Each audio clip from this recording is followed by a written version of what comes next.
Hello everyone. Let us move on to the next type of specific poisoning, that is morphine poisoning. Morphine, it is an opioid analgesic basically. Now let us have a brief introduction about what analgesics are. So analgesic, it is a type of drug that selectively relieves the pain by acting in the CNS or on the peripheral mechanism without affecting or altering the consciousness. Okay, so these are used to relieve the pain as a symptom, because any particular situation mostly is associated with pain. Okay. Now this type of drugs are basically involved in treating the pain as a symptom, the basic cause which may be responsible for production of this pain, it may not be altered. Okay, so usually these are used when certain noxious stimulus, those stimulus which can evoke the painful sensation. So when such stimulus cannot be removed, or as an adjuvant to the basic treatment to relieve the pain, if any situation is associated with pain, so it can be treated with the help of analgesics. Okay, now basically these analgesics are divided into two groups: opioid type or non-opioid type. So these are the two types, or these are called as narcotics or non-narcotic type. Okay, so apart from this, depending upon the prototype drug, these opioid analgesics may also be known as morphine like analgesics, and non-opioid analgesics may be known as aspirin like analgesics, or these non-opioid non-narcotic analgesics may also be known as antipyretic or anti-inflammatory analgesics. Okay, because they have additionally antipyretic as well as anti-inflammatory properties also, that is, they can reduce the fever and inflammation also. Now coming to the opioid type of analgesics, generally these are derived from the natural sources. Of course there are some semi-synthetic and synthetic derivatives also which are obtained from the alterations of these natural opioid alkaloids. Okay, now basically it is obtained from opium, which is a dark brown resinous material which is obtained from poppy seeds or poppy capsules. That is, the source is Papaver somnifera. The poppy capsule consists mainly of two types of alkaloids, that is phenanthrene derivatives and benzoazoquinoline derivatives. Now under phenanthrene derivatives there are three types of alkaloids which are found in opium, that is morphine, codeine and thebaine, and benzoazoquinoline derivatives such as papaverine and noscapine. These are the two types of alkaloids. Now out of these five types of alkaloids which are present in the opium, only these two, that is morphine and codeine, these are having analgesic property, that is, they can relieve the pain. Rest of the three alkaloids, these are non-analgesic in nature. Okay, so these are the most commonly utilized natural opium alkaloids which are used as analgesics. Okay, so morphine is still quite widely used in controlling the painful situation. Okay, but there are certain limitations because it acts on the CNS, so it may have certain deleterious effect, or it may be a drug of abuse. The person may derive euphoria and may want to take the drug again and again. Okay, so it has abuse liability. Even codeine is also quite popularly utilized. Okay, basically in the cough syrups. Okay, it suppresses the cough center, so it is mainly used as a cough suppressor. Okay, now coming to the receptors through which the actions are mediated. Basically these opium alkaloids, they mediate their actions in the body through opioid type of receptors. Okay, so they interact with these opioid receptors and they mediate certain actions.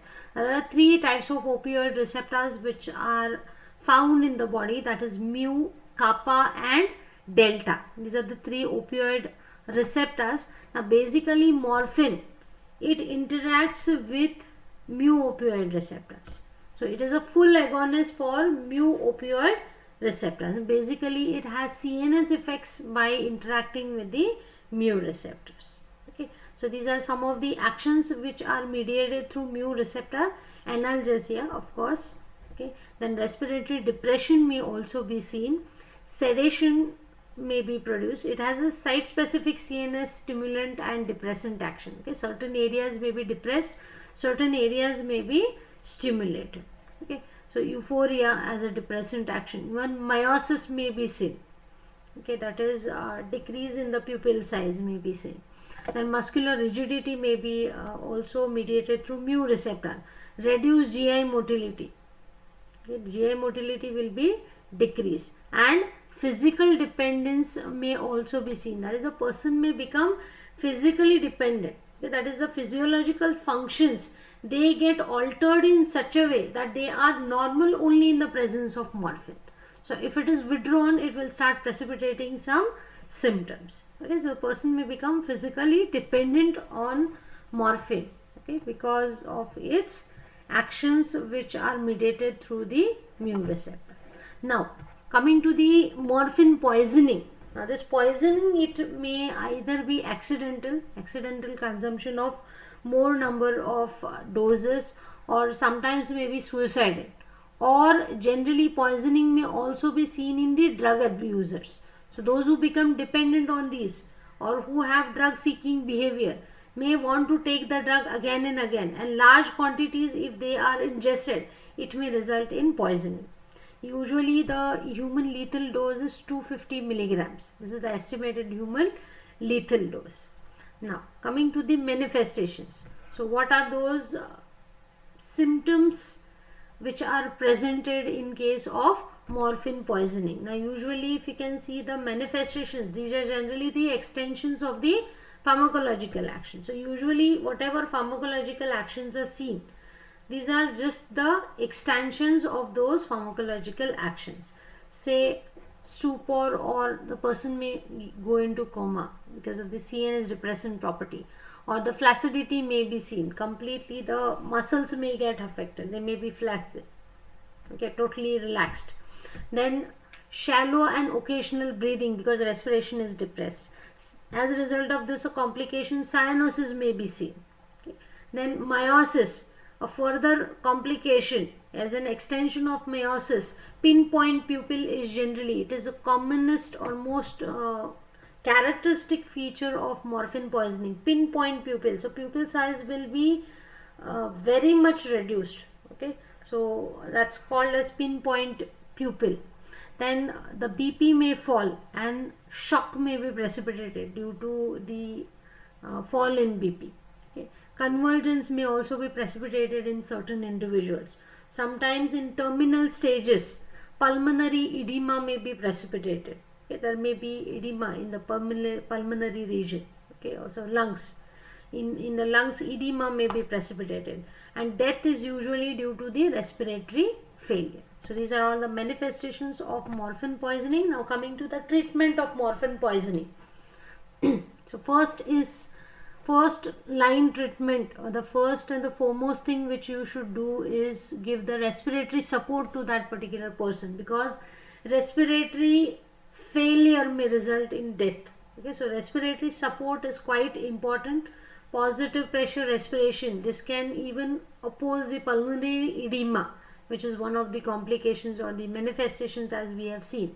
So also fall in BP may be seen, which may result in shock. So maintenance of the BP by administration of IV fluids or vasoconstriction causing drugs or vasoconstrictors. So it will help in raising the blood pressure to normal levels. Okay. Next, you can go for the gastric lavage.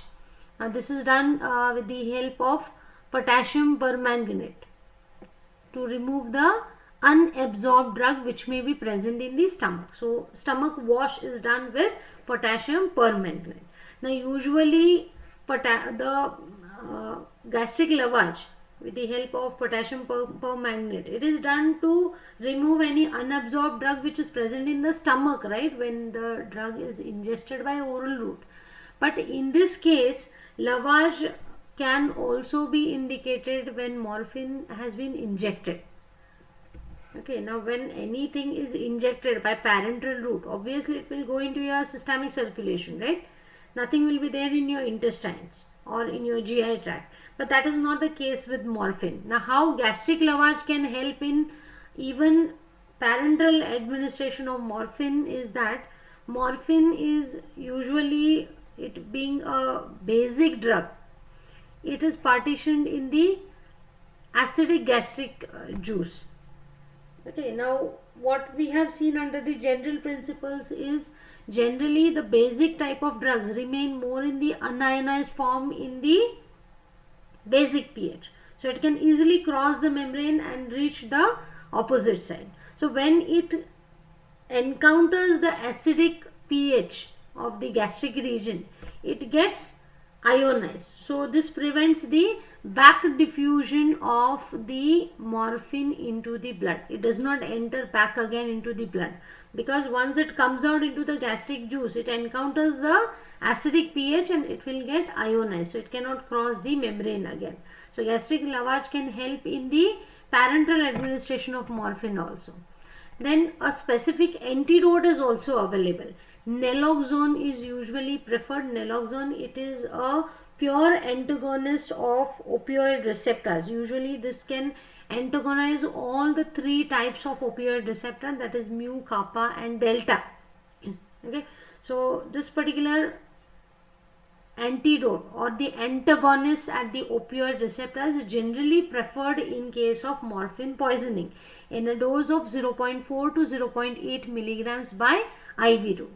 Now this is generally repeated every 2 to 3 minutes till the respiration comes back to normal. This is a general practice. You need to administer naloxone repeatedly, maybe initially, okay, to reverse the respiratory depression which may be seen due to morphine poisoning. Okay.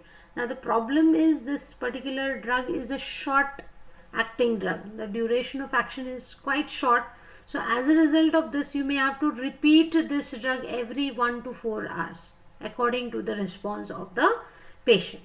Okay. So this particular naloxone, why do you prefer only naloxone as a specific antagonist, is because it acts rapidly.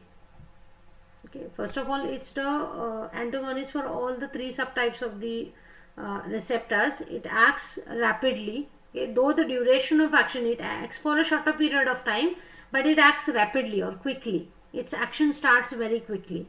It does not have any agonistic action. There are certain antagonists which have partial agonistic property also. So that is not the case with naloxone. It is a complete antagonist. It's a full antagonist. It does not have any partial agonistic property on any of the opioid receptor. And one more advantage is it does not per se depress the respiration. That is, itself it will not depress the respiration. So that's the greatest advantage with the use of naloxone. So when it is administered, it will start reversing all the actions of morphine. So this could be a life-saving drug in case of morphine poisoning. So that's why naloxone is preferred antidote for morphine poisoning. Okay. So this is to do with the manifestations and the treatment of morphine poisoning. This is the reference. Thank you.